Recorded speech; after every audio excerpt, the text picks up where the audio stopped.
Now we pay that bill. In ZetaFisc, a payment is made with a voucher, the document that authorizes money leaving the business and sends it through the approval workflow we set up.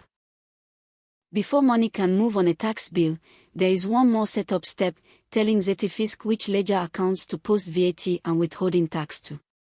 We do this once, in company settings. We also confirm the inception year, the year the business started, which anchors the financial report. This is required before the company settings can be saved. Under the tax account section, we map 3 accounts: VAT on sales, VAT on purchase, and withholding tax payable, each to its matching account in the chart. Then we save the company settings. With the tax accounts mapped, the business can post tax payments. Vouchers are under payments.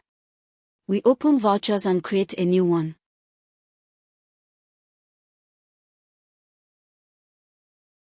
The voucher number and date are filled in for us, the date defaults to today.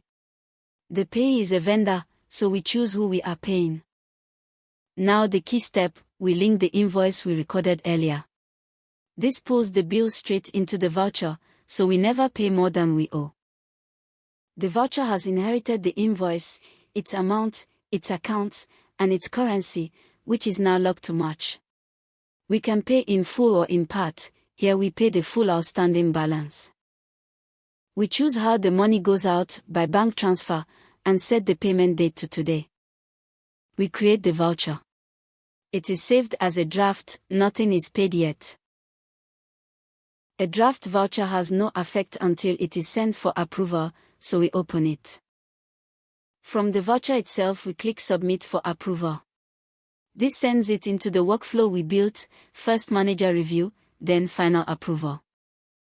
The voucher is now awaiting approval. It will not pay until both approvers have signed off. In the next video, the approvers do exactly that and release the payment.